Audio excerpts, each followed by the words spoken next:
8 दिसंबर 2024 को है मासिक दुर्गाष्टमी और इस दिन आपको एक लाल बाती का दीपक घर में जलाना है। जो मांगोगे वो आपको मिलेगा। देखिए, मासिक दुर्गाष्टमी पर माँ दुर्गा की पूजा अर्चना की जाती है और उनसे जुड़े हुए उपाय किए जाते हैं। अब आपको बता दें, ये जो दिन है, इस दिन माँ दुर्गा बहुत ही प्रसन्न मुद्रा में होती हैं और अपने भक्तों की सारी मनोकामनाओं को पूरा करती हैं। विशेषकर जो लोग लाल बाती का दीपक अपने घर में जलाते हैं, उनके घर को, उनके जीवन को धन सुख समृद्धि से भर देती हैं। देखिए, माँ दुर्गा जो हैं, ये बहुत जल्दी प्रसन्न होती हैं अगर आप एक लाल बाती का दीपक अपने घर में जलाते हैं, क्योंकि लाल रंग जो है ये माँ दुर्गा को सबसे ज़्यादा प्रिय है। इसीलिए जब हम माँ दुर्गा की पूजा अर्चना करते हैं, उनकी उपासना करते हैं, चाहे तो आम दिनों में हो या नवरात्रि के दिनों में, सबसे ज़्यादा हम उपयोग करते हैं लाल रंग। लाल रंग की चुनरी माँ को प्रिय है, लाल रंग के पुष्प माँ को प्रिय हैं, लाल रंग का आसन हम उनके लिए लगाते हैं। और आपको बता दें कि लाल रंग शक्ति का प्रतीक माना जाता है। शक्ति कौन? जगत जननी माँ जगदम्बा, माँ दुर्गा। अब देखिए, लाल रंग जो है ये सुख और समृद्धि का प्रतीक माना जाता है। और देखिए, अगर आपके घर में ऐसा आपको लगता है कि बहुत ज़्यादा कलेश रहता है, धन संपदा की आपके घर में कमी है, आपके घर में कर्जे जैसी समस्याएं हैं, या कर्जे की समस्याएं नहीं है लेकिन धन ही नहीं बढ़ता है, उसमें वृद्धि ही नहीं होती है, या फिर आपके घर में आपको ऐसा लगता है किसी चीज़ की कमी है, घर में इस व्यक्ति को सफलता नहीं मिली, कुछ भी ऐसी अधूरी मनोकामना अगर आपकी है, तो विशेषकर आप लाल बाती के दीपक वाला उपाय मासिक दुर्गाष्टमी पर जरूर करें। अब लाल रंग मंगल का भी प्रतीक है, ऊर्जा का भी प्रतीक है। तो जो लोग अपने जीवन में कुछ कर नहीं पा रहे हैं, या जिन लोगों को ऐसा लगता है कि एक ही जगह पर अटक गए हैं, इससे आगे ही नहीं बढ़ पा रहे हैं, तो उन लोगों को भी ये लाल बाती के दीपक वाला उपाय अपने घर पर जरूर विशेष रूप से करना चाहिए, क्योंकि यही वो एक दीपक है और यही वो एक उपाय है जिस उपाय को करने से माँ दुर्गा से जो आप मांग लेते हैं वो आपको मिल जाता है। इसी के साथ आपको बता दें कि इस दिन बहुत ही उत्तम और दुर्लभ योगों का निर्माण हो रहा है। देखिए, आपको बता दें, इस दिन वाणिज्य एवं बवकरण का निर्माण हो रहा है और इस योग में माँ दुर्गा की पूजा अर्चना करने से, उपाय करने से माँ की विशेष कृपा आपको मिलती है। इसी के साथ सतविषा नक्षत्र का संयोग भी बन रहा है और अभिजीत मुहूर्त का भी इस दिन निर्माण हो रहा है। अब देखिए, आपको बता दें कि इन योगों में माँ दुर्गा की पूजा अर्चना करने से, उनकी उपासना करने से समस्त मनोकामनाएं व्यक्ति की पूरी होती हैं। साथ ही साथ जीवन में जो दुख व्याप्त हैं, मतलब बहुत ज़्यादा कष्टों से आपका जीवन भरा हुआ है, हर तरफ से अगर जीवन में दुख है, तो इस मौके को बिल्कुल ना जाने दें और ये लाल बाती के दीपक वाला उपाय इस दिन आप ज़रूर करें। तो चलिए बात कर लेते हैं किस तरह से आपको दीपक को सबसे पहले तैयार करना है। अब उपाय किस समय करेंगे? तो सुबह में भी कर सकते हैं, लेकिन शाम का समय इस उपाय के लिए सबसे उत्तम है। शाम का समय किस समय? 6 बजे से लेकर 9 बजे तक का समय बहुत लाभकारी है इस उपाय के लिए। तो देखिए, सबसे पहले तो आपको एक दीपक लेना है। दीपक आप यहाँ पर मिट्टी का भी ले सकते हैं, पीतल का भी ले सकते हैं, किसी भी धातु का दीपक आप यहाँ पर ले सकते हैं, ठीक है ना। अब जो बाती इसके अंदर आपको लगानी है, ये बाती आपको मौली धागे से, यानी कलावा जिसे हम बोलते हैं, उससे आपको बाती तैयार करनी है। अब देखिए, अगर आप यहाँ पर मौली धागा सूती लेते हैं, एक सूती मौली धागा आता है, एक चिकना वाला आता है। चिकना मौली धागा आपको नहीं लेना है, सूती मौली धागा लेना है, क्योंकि उसी की बाती अच्छे से जल पाती है। अब आपको करना क्या है, जो दीपक आपने लिया है उसी के अंदर आपको मौली धागे की लंबी बाती तैयार करनी है, लंबी बाती आपको लगानी है। अब शुद्ध देसी घी से इस दीपक को भर देना है और इस दीपक के अंदर आपको 2 साबुत लौंग डालनी है। दीपक जो आपने मौली धागे से तैयार करा है, उसी दीपक के अंदर 2 साबुत लौंग डालनी है। और लौंग डालते समय, जब आप लौंग डालेंगे उस समय आपको माँ दुर्गा का ये मंत्र बोलना है, ओम ऐम हीम क्लीम चामुंडाय विच्चय। फिर से आपको बता रहे हैं, ओम ऐम हीम क्लीम चामुंडाय विच्चय।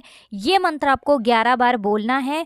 दोनों लौंग को अपने हाथ में पकड़कर फिर उसी दीपक में आपको ये लौंग डाल देनी है।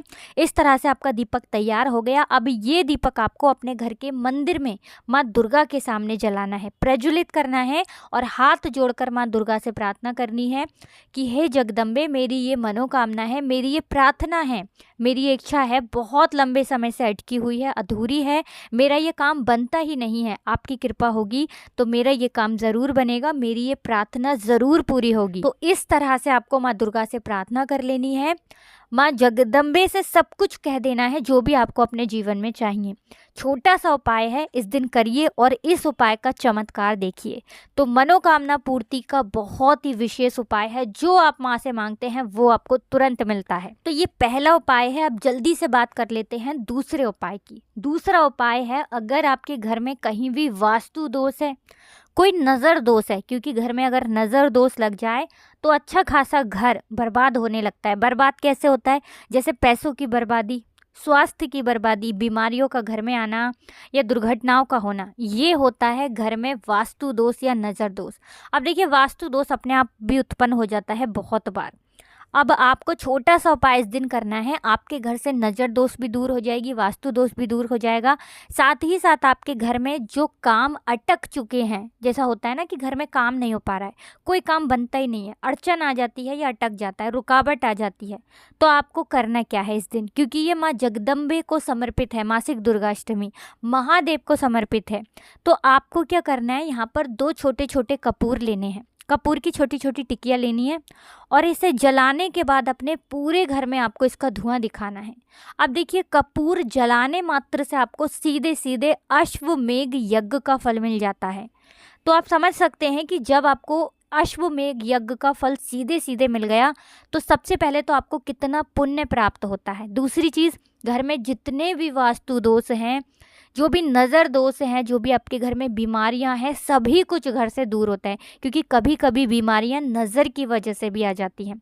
किसी की बुरी नज़र अगर लग गई तो समझ लीजिए घर में व्यक्ति जो है वो बीमार रहने लगते हैं। हर बार नज़र की वजह से ही व्यक्ति बीमार नहीं होता है, लेकिन बहुत बार इसके पीछे नज़र दोष भी इसका कारण होता है। तो इस उपाय को करने से कभी आपको कोई नुकसान नहीं होता है, हमेशा इसका लाभ आपको मिलता है, इसका फल आपको मिलता है, पुण्य आपको मिलता है। तो छोटा सा उपाय है, इस दिन ज़रूर करिए, क्योंकि मासिक दुर्गाष्टमी पर कपूर जलाकर अगर ये उपाय आप करते हैं तो आपको अपने घर में, अपने जीवन में बहुत जल्दी सुख और समृद्धि देखने को मिलती है और हमेशा आपके घर में धन की वर्षा होती है, कभी निर्धनता घर में लौटकर नहीं आती है। तो ये दूसरा बहुत ही महत्वपूर्ण, बहुत ही चमत्कारी उपाय है। अब जल्दी से बात कर लेते हैं तीसरे उपाय की, जो बहुत चमत्कारी है। देखिए, इस बार मासिक दुर्गाष्टमी रविवार के दिन पड़ रही है। अब देखिए, लाल रंग हमने अभी आपको बताया कि माँ दुर्गा को बहुत प्रिय है। लाल रंग शक्ति का भी प्रतीक है, लाल रंग मंगल का भी प्रतीक है। अब रविवार का जो दिन है ये सूर्य देव को समर्पित होता है। अब सूर्य भगवान ही हमारे जीवन में हमें मान सम्मान और उच्च पदों की प्राप्ति कराते हैं। मतलब जो व्यक्ति अपनी कुंडली में सूर्य को मजबूत रखता है उसे हर जगह से मान सम्मान मिलता है, क्योंकि वो अपने जीवन में इतना धन प्राप्त करता है, हर जगह उसका नाम होता है। तो आपको करना क्या है, इस दिन थोड़ा सा गुड़ जल में डालकर आपको सूर्य भगवान को अर्घ ज़रूर देना है। छोटा सा उपाय, लेकिन भाग्य को रातों रात चमकाने वाला है। करिए उपाय और इसका चमत्कार देखिए। तो देखिए, कुछ भी ऐसा जो आपको पूछना हो कमेंट सेक्शन में आप पूछ सकते हैं। बहुत अच्छे से आपको उपाय बताने और समझाने का प्रयास किया है। एक एक उपाय हमने इस वीडियो में उत्तम ही आपको बताया है, जिससे कि आपको लाभ हो। अब देखिए, बहुत सारे लोगों के प्रश्न होते हैं कि क्या ये सारे उपाय हम एक साथ कर सकते हैं? तो देखिए, आपकी इच्छा के ऊपर निर्भर करता है, ये आपके ऊपर निर्भर करता है कि ये उपाय आप एक साथ कर सकते हैं या नहीं कर सकते हैं। बाकी तो देखिए, आप तीनों उपाय भी कर सकते हैं, जितने उपाय हम बताते हैं सारे के सारे कर सकते हैं। तो बहुत ही विशेष है, क्योंकि उपाय करने से आपको हमेशा लाभ ही मिलता है। देखिए, एक उपाय भी कर सकते हैं और सारे भी कर सकते हैं। बाकी कुछ पूछना हो तो कमेंट सेक्शन में पूछ सकते हैं। तो जयकारा लगाना आपको बिल्कुल नहीं भूलना है, जय माँ दुर्गा ज़रूर लिख कर जाइएगा, जिससे कि माँ दुर्गा जीवन के सारे कष्टों को जल्दी से जल्दी हर लें। आप सभी को राधे राधे, जय श्री कृष्ण, हर हर महादेव, जय शिव शंभु, जय हो माता लक्ष्मी की, जय हो श्री हरि विष्णु की।